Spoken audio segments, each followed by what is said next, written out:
Hello, my name is Amelia, and I'm going to introduce a simple way to think about market moods and basic trading positions through the Finance Fundamentals website by Professor Bonaparte of University of Colorado, Denver. Now, here you will see four common market states. A bull market, where prices generally trend upward and investor sentiment is positive. A correction is when a moderate pullback happens after a gain. A bear market is where prices trend downward for a sustained period, and sideways markets are where prices move horizontally as buyers and sellers balance out. And along those moods, there are long positions and short positions. A long position is it means you buy shares because you hope they'll rise over time. So this is the default mode for most long-term investors. A short position means you borrow and sell shares hoping to buy them back cheaper later. And then here is just a position simulator that you can try. It lets you adjust the buy price, the current price, the number of shares, and lets you choose whether to go short or long. Would you look at that? Um, that's pretty cool, right? All right. So moving on to the different stock types. Here, the site uses animal metaphors to make different kinds of companies easier to remember. So here, wolves represent fast-growing businesses that are actively hunting for market share, often reinvesting most of their earnings back into growth instead of paying dividends. Now, elephants, they stand for large, mature firms with steadier earnings and often regular dividends.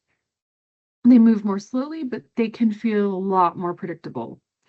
Rabbits here, they symbolize companies that may be losing competitive strength under pressure from stronger rivals and needing to adapt to survive. And so just these labels are just a teaching framework. They're not official categories by any means. Because real companies, they can move between those different categories over time as they grow or face challenges. And here, the classification simulator, it invites you to guess whether specific stocks look more like wolves, elephants, or rabbits, based on those simple traits like growth, dividends, and stability. So here, I mean, we could just kind of go through, um, like you'll see the answers down here. Yep, perfect. Okay, so next are these key financial ratios. They show up again and again in finance. Earnings per share, or EPS, is the slice of a company's profit assigned to each share of stock. The price earnings ratio, or PE ratio, compares the share price to earnings, uh, compares the share price to earnings per share, and is often used as a rough gauge of how expensive a stock is relative to its current earnings through I mean, uh, different industries can have different typical PE levels. So that's just something to watch out for. The dividend yield here shows how much cash a company returns to shareholders each year in dividends. It's expressed as a percentage of the share price, which can matter for investors who care about income. And then market capitalization, or market cap, is the total value of all companies' shares at current prices. So this is one of the main ways we describe company size. Here you can actually like kind of mess with um, the slides here just to kind of see um, some of these outputs. All right. Now, here we're going to talk about risk and a concept called beta. So beta is introduced as a common way to describe how much a stock tends to move relative to a broad market index like the S&P 500. So basically, it tells you whether a stock swings more or less than the overall market. The beta simulator lets you play with different beta values and see how a hypothetical stock's ups and downs could compare to the index in different scenarios.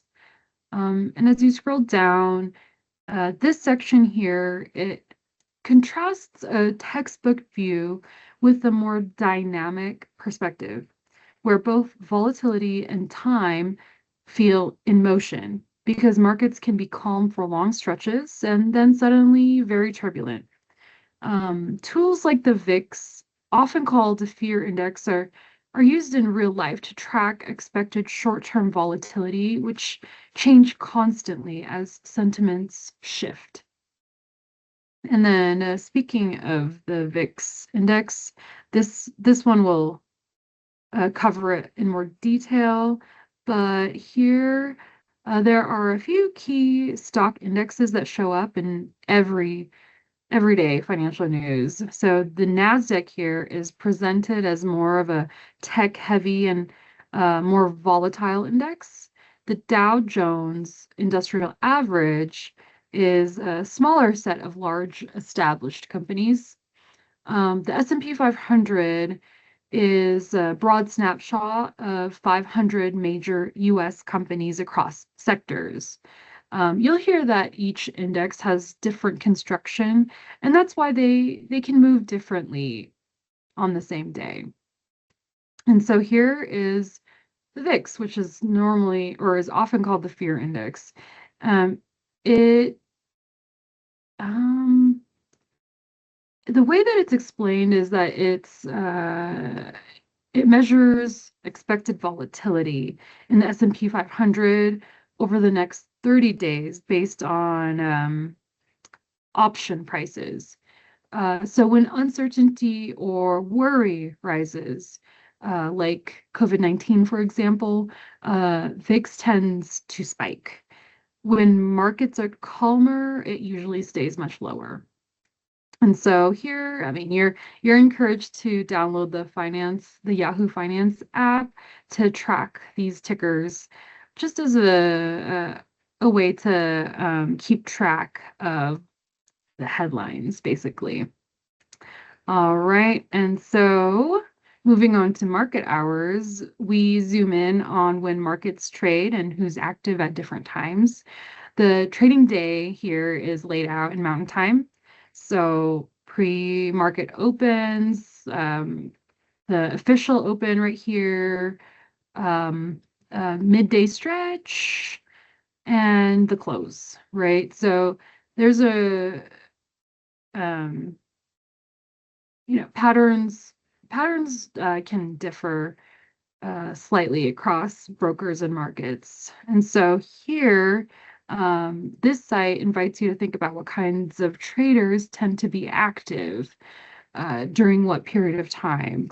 So, like, for example, individual retailers, individual investors, um, they they're here in the morning reacting to news versus large institutional investors that use models and longer term views on the market.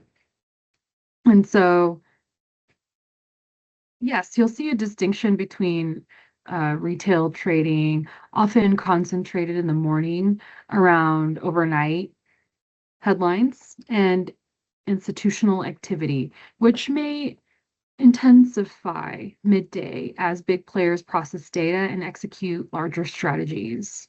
So the buy the rumors and sell the news phrase is introduced as a way of describing how markets sometimes move in anticipation of events and then react differently once news is officially released. So this is just a good reminder that prices are forward-looking and sentiment-driven, not just mechanical and formulaic.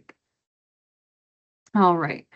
And so here is the last tab where you can quickly review some of these concepts and formulas, and then do a quick little quiz just to test your knowledge. But that's where I'm going to leave you, and have fun with this website. I'll see you in the next video. Thanks for watching.